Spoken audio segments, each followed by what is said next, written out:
RKG ద్వారా నెలకొల్పడం జరిగింది. ఇంతవరకు కూడా మనందరికీ తెలిసిన సెలబ్రిటీస్ అయినటువంటి అమితాబ్ బచ్చన్ గారికి, సూపర్ స్టార్ రజనీకాంత్ గారికి, దాసరి నారాయణరావు గారికి, అలాగే ఎస్పి బాలసుబ్రహ్మణ్యం గారికి, ఇలాంటి పెద్దవారికి ఎంతోమందికి రికార్డు ఇవ్వడం జరిగింది. అలాగే ఈరోజు జేబీ రాజు గారు వచ్చేసి తను నాన్ స్టాప్గా వచ్చేసి 14 hours బాబాసాహెబ్ అంబేద్కర్ అని అలాగే మహాత్మా జ్యోతిరావు పూలే గారి పైన నాన్ స్టాప్ స్పీచ్ ఇవ్వాల్సి ఉంటుందండి.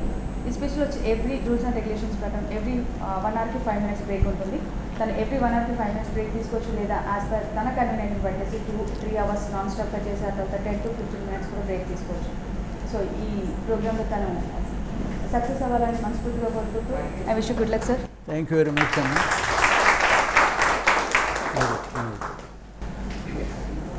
అందరికీ నమస్కారం. నా పేరు బింగి నరేంద్ర గౌడ్. నేను ఇంటర్నేషనల్ జీనియస్ బుక్ ఆఫ్ రికార్డ్కు ఇండియా చీఫ్ మోనిటరేట్ రావడం జరిగింది. డాక్టర్ రాజు గారు ఇంతకుముందు జరిగిన రికార్డులో విజయవాడలో డాక్టర్ సోవి పార్సాది గారు చేశారు. ఆ రికార్డు బ్రేక్ చేస్తూ డాక్టర్ భానుశాస్త్రి గారు చేశారు. ఆ రికార్డు బ్రేక్ చేస్తూ ఇక్కడ డాక్టర్ ననుమత స్వామి గారు 13 hours చేశారు. ఆ రికార్డు బ్రేక్ చేసేందుకే రాజుగారు ఇక్కడికి ఈ మహాత్మైన కార్యక్రమం పూనుకున్నాడు. ఆ సక్సెస్ కావాలని కోరుకుంటూ ఈ రికార్డు లండన్కి సంబంధించింది. లండన్లో డాక్టర్ మైక్ గారు 1991 నుంచి పెట్టారు. మేడం గారు చెప్పినట్టు ఇప్పటిదాకా వరల్డ్ వైజ్గా ఎంతోమందికి ఇచ్చారు. నేను ఇండియా లెవెల్లో నిన్ననే అంటే మొన్న 10,000 మందితో ప్రభుత్వం చేసిన కార్యక్రమానికి తెలియజేశాను. ఇలాంటి కార్యక్రమం చేయడం వేరు. నాన్ స్టాప్గా 75 above యంగ్స్టర్ మనకు ఎందుకంటే నిజానికి మనము హాఫ్ అన్ అవర్ మాట్లాడినప్పుడు ఇట్లా కూడా బీపీ పెరుగుతుందని ఫీల్ అవుతున్నాం. అలాంటిది 14 గంటలు ఒక మహాత్ముల గురించి మాట్లాడడం అనేది ఒక అద్భుతమైన విషయం. వీరు సక్సెస్ అయ్యి ప్రపంచ రికార్డు సాధించాలని కోరుకుంటూ ఈ కార్యక్రమంలో వీడియోగ్రాఫర్ 14 గంటలు నాన్ స్టాప్గా ఇవ్వాలి. అనంతరము నెక్స్ట్ రోజు paper cuttings, original papers, photographs, వచ్చిన గెస్ట్లు కూడా మీ సిగ్నేచర్స్ మీ పేరుతో సహా ఇస్తే ఇవి అథారిటీగా వాళ్ళకి పంపించడం జరుగుతుంది. మేము ఇక్కడ ఇచ్చిన ధృవీకరణ పత్రం కూడా ఈరోజు ఇచ్చినా కూడా నా మాత్రం ఉంటుంది, కానీ పంపించాకనే అప్డేట్ అవుతుందని తెలియజేస్తూ అది మీరు జాగ్రత్త వహించాల్సిందిగా కోరుకుంటూ. రాజుగారు మీరంతా ఓకే కదా? Okay okay. ఏసీ ఇట్లా ఏమన్నా తీసేసుకోండి. అలాగే. అందరికీ జై భీములు. నేను ఒక అంబేద్కరైట్గా, అంబేద్కర్ వాదిగా అందరికీ తెలుసు. అలాగే పూలే భావజాలాన్ని కూడా రాష్ట్రమంతా వ్యాపింపచేయడంలో కూడా ఒక ముఖ్యమైన పాత్ర నిర్వహించాను. ఈ ఇద్దరు మహనీయుల గురించి గ్రామ స్థాయి వరకు కూడా వాళ్ళ యొక్క పోరాట చరిత్ర ఏదైతే ఉందో, విముక్తి ఉద్యమం ఏదైతే ఉందో దానిని ప్రజలకు తీసుకెళ్ళాలనే ఒక సంతృప్తి ఎప్పుడూ నాలో మిగిలే ఉంటుంది.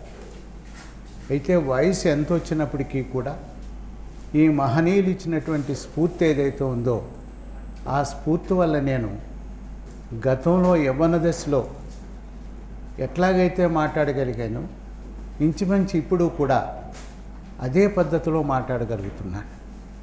అయితే పబ్లిక్ మీటింగ్స్లో మాట్లాడడం వేరు, ఈ కార్యక్రమంలో మాట్లాడడం వేరు. ఇది ఒక ఇంటర్నేషనల్గా రెప్యుటేషన్ ఉన్నటువంటి రికార్డ్స్ వీళ్ళంతా కూడా నమోదు చేయడానికి బుక్ ఆఫ్ రికార్డ్స్ అని ఏదైతే మనం అంటున్నామో వండర్ బుక్ ఆఫ్ రికార్డ్స్ నేను వెబ్సైట్లో కూడా చూశాను. ఇది లండన్ బేస్డ్ ఆర్గనైజేషన్. ఈ లండన్ అలాగే జీనియస్ కూడా ఇది కూడా లండన్ బేస్డ్ ఆర్గనైజేషన్. వీళ్ళు అనేక రికార్డ్స్ ఎస్టాబ్లిష్ చేశారు. ఈ రికార్డ్స్ మనం కూడా అందులో ప్రవేశిస్తున్నాం. ఈ రికార్డుని ఏదైతే వాళ్ళు ఇంటర్నేషనల్గా మెయింటైన్ చేస్తున్నారో మరి నాలాంటి వ్యక్తి కూడా అందులోకి ఎంటర్ అవ్వడం వల్ల అది అంబేద్కర్, బాబాసాహెబ్ అంబేద్కర్కి అదొక నిజమైన ట్రిబ్యూట్ అని నేను భావిస్తున్నాను. అయితే మీరంతా కూడా వర్షం పడుతున్నా, వాతావరణం బాగోలేకపోయినా మీరంతా వచ్చారు. నా మీద ఎంతో అభిమానం మీకు అందరికీ ముందు నుంచి వీళ్ళ కొత్త ఏం కాదు. ఇందులో చాలామంది నాతో అనేక సంవత్సరాలు పనిచేసిన సీనియర్స్ ఉన్నారు, ఇప్పుడు కూడా పనిచేస్తున్న వాళ్ళు ఉన్నారు. మీరందరూ కూడా నా మీద అభిమానం ఒకటి, మనం ఏదో రికార్డ్ ఎస్టాబ్లిష్ చేయబోతున్నాము మన వర్గాల నుంచి, ఇది కూడా మనకు ఒక ప్రెస్టేజ్గా మీరు ఫీల్ అయ్యారు. అందువల్ల ఇంత ఎర్లీగా మీరు రావడానికి ఒక కారణమని నేను భావిస్తున్నాను. మీరంతా కూడా ఈరోజు నాకు 76వ మరి బర్త్డే కాబట్టి ఈ బర్త్డేకి మీరంతా కూడా నాకు విషెస్ కూడా చెప్పారు. అందువల్ల మీకు అందరికీ కూడా హృదయపూర్వకమైనటువంటి మరి కృతజ్ఞతలు తెలియజేస్తున్నాను. అలాగే ఈ సంస్థ తరఫున వచ్చినటువంటి స్వర్ణశ్రీ గారు కానీ, wonder book of world record chief coordinator, అలాగే మరి బి నరేంద్ర గౌడ్ గారు, ఆయన కూడా chief coordinator genius book of records, ఇద్దరికీ కూడా చాలా ప్రాంప్ట్గా వచ్చారు, చాలా ప్రాంప్ట్గా కార్యక్రమాన్ని కూడా స్టార్ట్ చేశారు. వారికి కూడా నేను ప్రత్యేకమైనటువంటి కృతజ్ఞతలు తెలియజేస్తున్నాను. అయితే ముందుగా బాబాసాహెబ్ అంబేద్కర్ గురించి మాట్లాడాలనుకుంటున్నాను, తర్వాత మహాత్మా ఫులే. ఎందుకంటే బాబాసాహెబ్ అంబేద్కర్ చాలా విస్తృతమైనటువంటి జీవిత చరిత్రది. ఒక భారతదేశం క్రూషియల్ మూమెంట్లో ఉన్నప్పుడు, ఒక పక్కన ఇండిపెండెన్స్ మూమెంట్ ఉధృతంగా జరుగుతున్న రోజుల్లో ఆయన ఒక సోషల్ మూమెంట్ని నడిపాడు.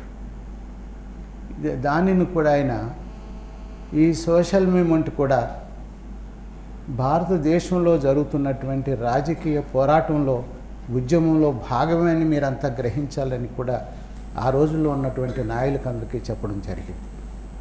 నేనేదో ఉద్యమానికి, జాతీయ ఉద్యమానికి దూరంగా ఉన్నాననే భావన మీలో ఉండడానికి వీల్లేదు. ఇది కూడా ఎందుకంటే వేలాది సంవత్సరాలుగా అణగారిపోయినటువంటి ప్రజలు ఎవరైతే ఉన్నారో, నిమ్న జాతులకు సంబంధించిన వాళ్ళు ఎవరు ఉన్నారో, ఊరికి దూరంగా నెట్టివేయడమైన వర్గం ఏదైతే ఉందో, కనీస హక్కులు లేకుండా ఎవరైతే బ్రతికారో, జంతువుల కంటే హీనంగా బ్రతికారో, ఈ జాతులందరినీ కూడా ఉద్ధరించకుండా మనం స్వతంత్రం వచ్చినప్పటికీ కూడా దానివల్ల ఎక్కువ ప్రయోజనం జరగదు. కాబట్టి రెండూ కూడా మనం సైమల్టేనియస్గా నడిపితేనే నిజమైనటువంటి ఫలితాలు వస్తాయి అన్న ఉద్దేశంతో ఆయన ఈ ఉద్యమాన్ని ప్రారంభించాడు. సో చాలా సుదీర్ఘమైనటువంటి ఉద్యమం అయింది. అందులో నెంబర్ 1 ఏమంటే సోషల్ మూమెంటు ముందు నడిపాడు ఆయన.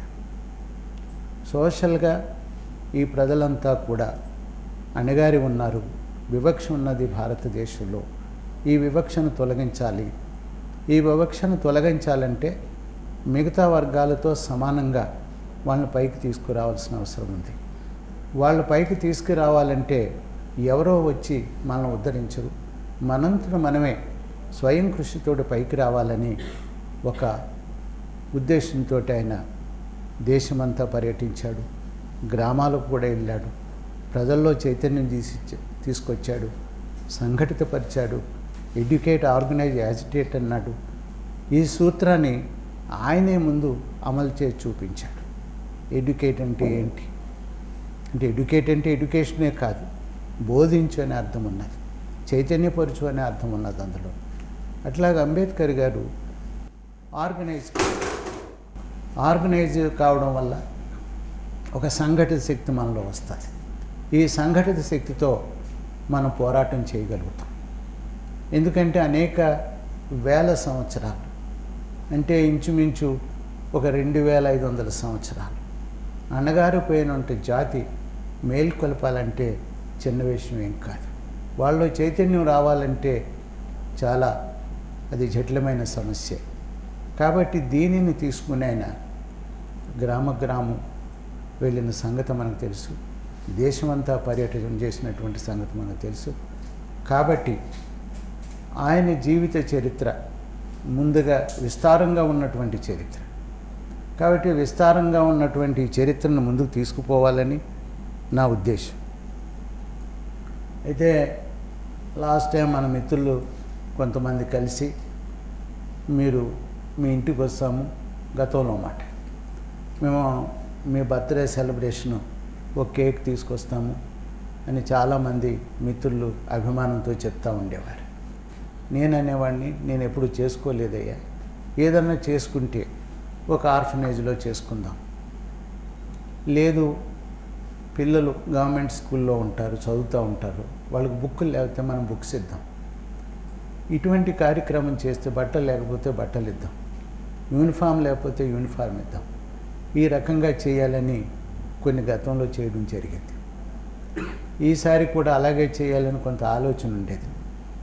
ఆ విషయంలో నా వైఫ్ కూడా మనం ఏదైనా పిల్లలకి చేస్తే బాగుంటుంది అనే ఆలోచన ఆమెకి ఎప్పుడు ఉంటా ఉండేది. ఆమె చాలా ఫుల్గా కోఆపరేట్ చేసేది ఆ విషయంలో. అలాగే మా అల్లుడు కానీ మా అమ్మాయి కానీ వీళ్ళందరూ కూడా. ఈసారి కొంచెం డిఫరెంట్గా చేస్తే బాగుంటుందని నాకు అనిపించింది. అంటే తల్లిదండ్రులు జన్మనిచ్చారు, కానీ జీవితాన్ని ఇచ్చింది ఎవరయ్యా? ఇంత హోదాన్ని ఇచ్చింది ఎవరు? ఆత్మగౌరవాన్ని ఇచ్చింది ఎవరు? తలెత్తుకుని తిరిగే చేసింది ఎవరు?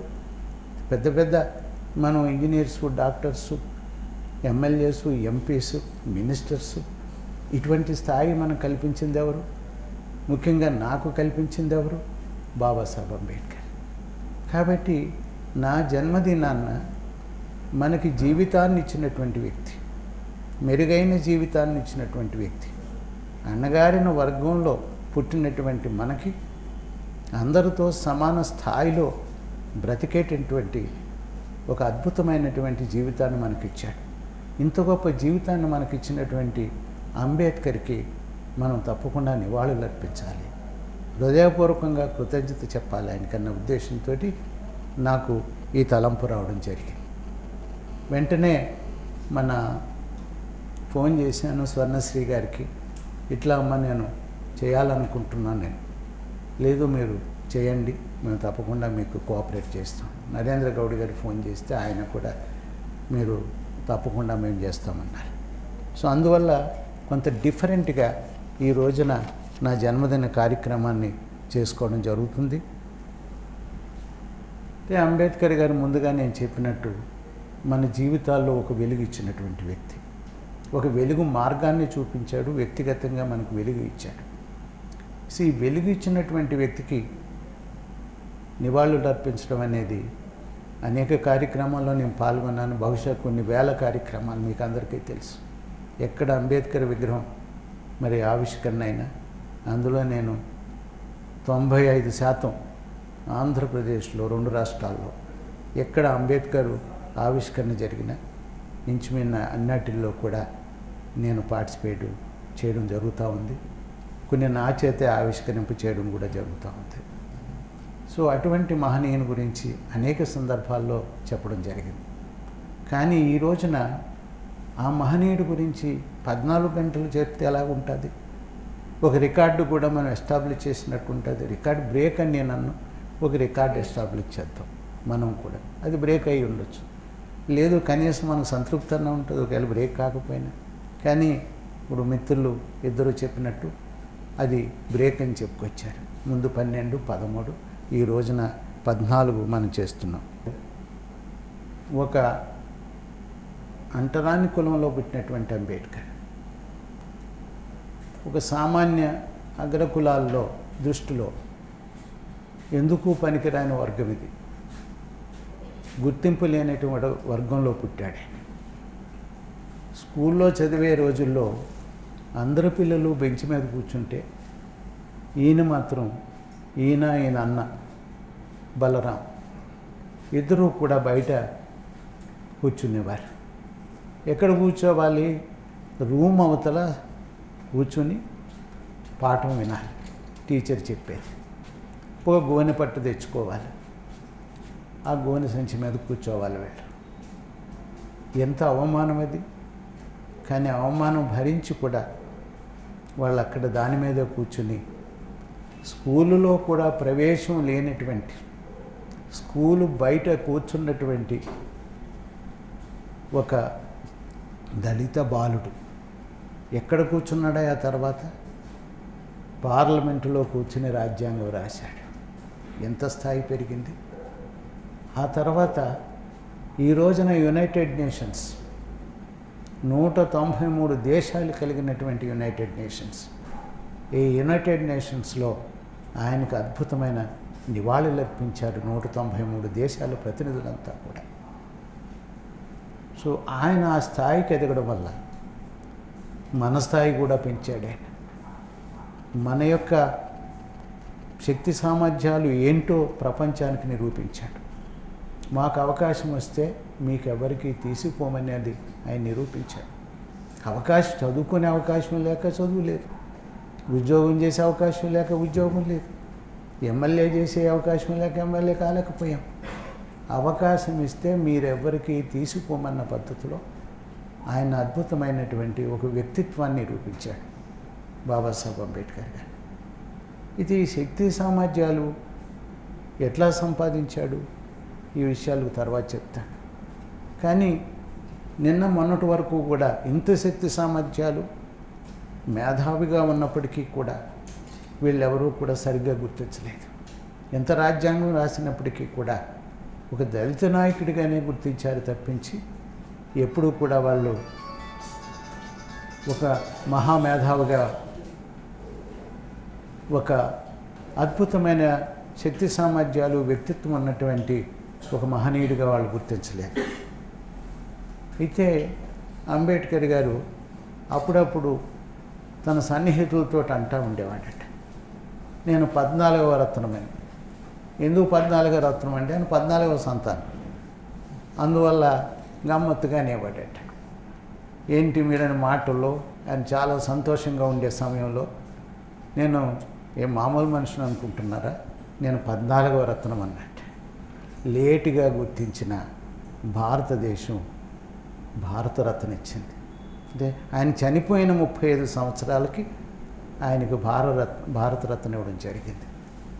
ఏదైనప్పటికీ ఇచ్చారనే సంతృప్తి మనకందరికీ ఉందో, ఆలస్యమైనా పర్వాలేదు. ఇది 1954లో ఈ భారతరత్న ప్రారంభించారు. ఎవరికి ఇచ్చారు? అప్పుడు బాబాసాహెబ్ అంబేద్కర్ బతుకున్నాడు. ఎవరికి ఇచ్చారో తెలుసా? రాజగోపాలాచారికి ఇచ్చాడు. ఏంటయ్యా రాజగోపాలాచారి గొప్పతనం? రాజకీయాల్లో ఆయన కన్నింగ్నెస్ తప్పించి మరొకటి లేదు. తన మేధాశక్తి అంతా కూడా కుతంత్రం చేయడమే ఉంది, తెలివి. కానీ కుతంత్రం చేయడమే అని ఎవరు ఆయన పేరు చెప్తే చాలు కన్నింగే అని ఎవరన్నా చెప్తూ ఉంటారు. ఆయనకు మొట్టమొదటి ఇచ్చారు, తర్వాత మరి కొంతమందికి ఇచ్చుకుంటూ వచ్చారు. మరి అంబేద్కర్ కనపడడం లేదా వాళ్ళకి? ఎందుకు అంబేద్కర్ని గుర్తించలేదు వీళ్ళు? కులమే కారణమని మనకు అర్థమవుతుంది. కుల వివక్ష ఉన్న భారతదేశంలో నీ మెరిట్, నీ ప్రతిభ కూడా ఎవరికి కూడా కనపడదు, తక్కువ అంచనా వేస్తూ ఉంటాను నేను. నీకు 90% మార్కులు రావాలనుకో 80% ఇస్తాడు. 60% మార్కులు రావాలనుకో 59% ఇస్తాడు. ఎందుకంటే పూర్వం ఫస్ట్ క్లాస్ వస్తే లెక్చరర్ వచ్చేది, అందువల్ల ఒక మార్కు తగ్గించేవాడు వాడు. ఏమైందో ఆ మార్కు నువ్వు ఎట్లా వేసెట్ చేసావు అంటే తగ్గించాలి. తగ్గించి వీడి భవిష్యత్తు, వీడి మెరిట్ లేదని అనాలి. వాడికి కెరీర్ అంతా పైకి రాకుండా చూడడం అనేది ఈ కులతత్వంలో ఒక భాగం. మనిషిని తక్కువ అంచనా వేయడం, మెరిట్ని. ఇది రెండవది, వాళ్ళని ఈ రకంగా అవమానించడం కూడా జరుగుతూ ఉంటుంది. అంబేద్కర్ గారు కూడా అదే జరిగింది. అయితే ఇప్పుడు ఏమైంది? అంబేద్కర్ గారు భారతరత్నగా మిగిలిపోలేదు, విశ్వరత్న అయిపోయాడు. ఎందుకంటే యునైటెడ్ నేషన్స్లో చాలా తక్కువ మందికి, అరుదైనటువంటి వ్యక్తులకి ఈ రకమైనటువంటి నివాళులు ఉంటుంది. ఎంత అద్భుతంగా వాళ్ళు ఆయన గురించి చెప్పారంటే, ఇంకా ప్రపంచంలో వ్యత్యాసాలు ఉన్నాయి, అణగారిన వర్గాలు ఉన్నారు, పేదరికం ఉంది. ఈ దేశాలకన్నిటికీ కూడా, ఈ సమాజాలన్నీ కూడా సమానత్వం సాధించాలంటే అంబేద్కర్ గారు ఒక దిక్చూసి అన్నారు. ఎంత అద్భుతమైన కామెంట్ ఇంటర్నేషనల్ కమ్యూనిటీ ఇచ్చింది బాబాసాహెబ్ అంబేద్కర్కి. అయితే అంబేద్కర్ గారి బొమ్మలు మనం చూసి చాలా సంతోషపడతాం. పార్లమెంటు ముందు పెడితే చాలా సంతోషించాం. రాధాకృష్ణన్ గారు దాన్ని ఆవిష్కరించాడు సర్వేపల్లి రాధాకృష్ణ. ఈ రాధాకృష్ణ ఒకప్పుడు అంబేద్కర్ గారిని పూర్తిగా వ్యతిరేకించారని చెప్పలేం, కానీ కొంత ఆయన మీద ఒక రకమైనటువంటి తక్కువ భావమే ఉంటా ఉండేది. నేనే తెలివైన అనుకునేవాడు. ఆయన తెలివి మన భారతదేశానికి ఎంతవరకు ఉపయోగపడిందో మనకు తెలియదు. పుట్టి ఫిలాసఫీ రాసుకుంటా పోయాడు. అంటే అందులో ఏమైనా ప్రజలకు సంబంధించిన ఫిలాసఫీ ఉందా, ఎకనామిక్ ఫిలాసఫీ ఉందా, సోషల్ ఫిలాసఫీ ఉందా, మరో ఫిలాసఫీ ఉందా? లేదు. అయితే ఈ మహనీయుడు ఏం చేశాడంటే ఒకసారి 2500 జయంతి బుద్ధుడిది. ఈ బుద్ధ జయంతి ఢిల్లీలో జరిగింది. అనేక మంది విదేశీయులు రాయబారులు కూడా వీళ్ళంతా కూడా ఆ సమావేశానికి రాబోతున్నారు. అంబేద్కర్ గారు ఒక ప్రధానమైన పాత్ర నిర్వహిస్తున్నాడు. గతంలో నేపాల్ వెళ్ళాడు, అలాగే బర్మా వెళ్ళాడు ఆయన ఇటువంటి కార్యక్రమాలకి. ఈ రకంగా బాబాసాహెబ్ అంబేద్కర్కి బుద్ధిస్ట్ మూమెంట్తో, అంతర్జాతీయ మూమెంట్తో బాగా సంబంధం ఉన్నటువంటి వ్యక్తి. ఆయన అప్పటికే బుద్ధ అండ్ హిస్ ధర్మ రాశాడు. రాసి నెహ్రూ గారికి ఒక లెటర్ రాశాడు. అయ్యా, నాకు దీనికి 20,000 రూపాయలు కాస్ట్ అవుతుంది అంటే, బహుశా 20,000 అంటే ఆ రోజుల్లో 1,00,000 వరకు ఉండొచ్చు.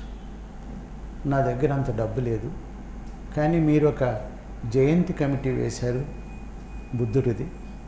ఆ జయంతి సందర్భంగా ఈ బుక్ వస్తే బాగుంటుంది, బుద్ధ అండ్ హిస్ ధర్మ. నేను ఎంతో పరిశోధన చేసి కష్టపడి ఈ బుక్ని నేను తీసుకొచ్చాను. దీన్ని పబ్లిక్ చేయడానికి నాకు డబ్బు సరిపోలేదు, మీరు 20,000 శాంక్షన్ చేయమని ఆయన ఒక ఉత్తరం రాశాడు. ఉత్తరం రాస్తే ఆయనే మళ్ళా తిరిగి ఉత్తరం రాశాడంటే, ఇది మా గవర్నమెంట్లో ఫండ్ లేదు, మా బడ్జెట్ అంతా ఆయన అడిగింది ఎంత, గవర్నమెంట్ ఆఫ్ ఇండియా బడ్జెట్, దానికి 20,000 లేదు, కానీ రాధాకృష్ణన్ గారు పంపిస్తున్నాను. ఎందుకంటే ఈ సెలబ్రేషన్ కమిటీకి, బుద్ధ సెలబ్రేషన్ కమిటీకి, జయంతి కమిటీకి రాధాకృష్ణన్ గారు చైర్మన్ అని ఆయన పంపించాడు. పంపిస్తే ఆయన ఒక రిప్లై ఇచ్చాడు, మా దగ్గరగా ఫండ్ లేదు అని ఒక ఉచిత సలహా అందులో రాశాడు. ఏంటంటే ఉచిత సలహా, మీరు ఇది ప్రింట్ చేసుకొని వస్తే అనేక మంది డెలిగేట్స్ వస్తారు, అక్కడ అందరూ ఎడ్యుకేటెడ్ వస్తారు, ఈ పుస్తకం విపరీతంగా అమ్ముడవుతుంది, మీకు బోల్డ్ డబ్బు వస్తుంది అన్నాడు. డబ్బు లేదు నాకు, మీరు డబ్బు ఇవ్వండి అంటే ఈ మీకు వ్యాపారం చేయండి అన్నట్టు చెప్పుకొచ్చాడు. బిజినెస్ సజెషన్ ఇచ్చాడు తప్పించి, ఆయన నిజంగా ఇది అద్భుతమైన కల్చర్, ఒక బుద్ధిస్ట్ కల్చర్, మామూలు కల్చర్ కాదు, ప్రపంచాన్నంతే ప్రభావితం చేసినటువంటి కల్చర్, సంస్కృతి. ఈ సంస్కృతి మన దేశాన్ని నుంచి వెళ్ళగొడితే ఏషియాలో ఉన్న అన్ని దేశాలు కూడా దాన్ని ఆహ్వానించి, ఆ కారణంగా ఈ ఆహ్వానం అక్కడ వాళ్ళు దాన్ని ఎంతో అభివృద్ధి చేశారు. శ్రీలంకలో ఇప్పటికీ కూడా బుద్ధిజం ఉంది, అలాగే తైవాన్లో, బర్మాలో అఫీషియల్ రిలీజన్ అది, చైనాలో ఉంది, జపాన్ అయితే చెప్పక్కర్లేదు, సింగపూర్ కూడా ఉంది. ఇలాగా ప్రపంచంలో అనేక దేశాల్లో మరి బుద్ధుడు ఇచ్చినటువంటి వెలుగు ఏదైతే ఉందో ఆ వెలుగును వాళ్ళు స్వీకరించారు. అందువల్లే ఆర్నాల్డ్ అని ఒక పెద్ద కవి, ఇంగ్లీష్ కవి, బుద్ధుడి మీద ముందు వచనం రాశాడు ఇంగ్లీష్లో. ఆ తర్వాత ఏం చేశాడంటే ఆయన ఒక పెద్ద పద్యం రాశాడు. ఆ పద్యమే 220 పేజీల పద్యం అది. దానికి హెడ్డింగ్ ఏం పెట్టాడంటే ది లైట్ ఆఫ్ ఏషియా అని దాని హెడ్డింగ్ పెట్టి అద్భుతంగా రాశాడు. సో ఇట్లాగే ప్రపంచమంతా కూడా ఈ సంస్కృతిని స్వీకరించి, ఒక సమతా సంస్కృతి, సమానత్వం అనేది అందులో ఉందని స్వీకరించినటువంటి సంస్కృతి, దానిని వెలుగులోకి మళ్ళా తీసుకొచ్చాడు అంబేద్కర్ గారు. దాన్ని పునరుద్ధరించినటువంటి వ్యక్తి. సో ఈ పుస్తకాన్ని రాయడానికి ఆయన కష్టపడ్డమే. అప్పటికి ఆరోగ్యం అంతంత మాత్రంగా ఉంది.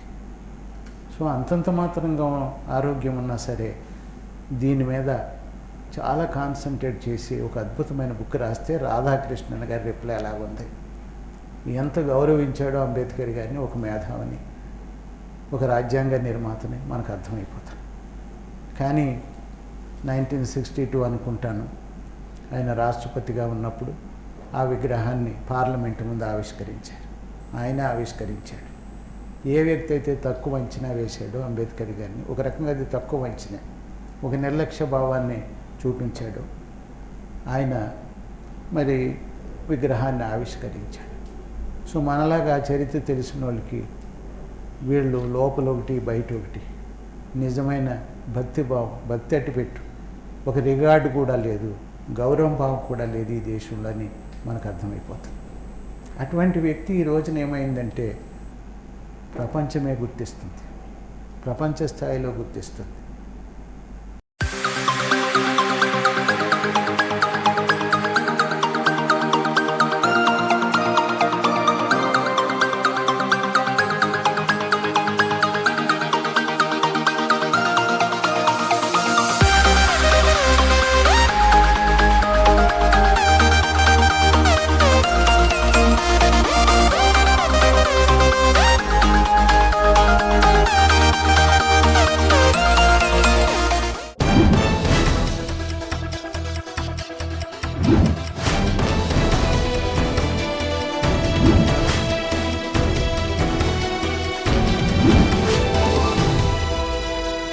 If you like this video, please like it, share it, and for more videos, please subscribe to our channel.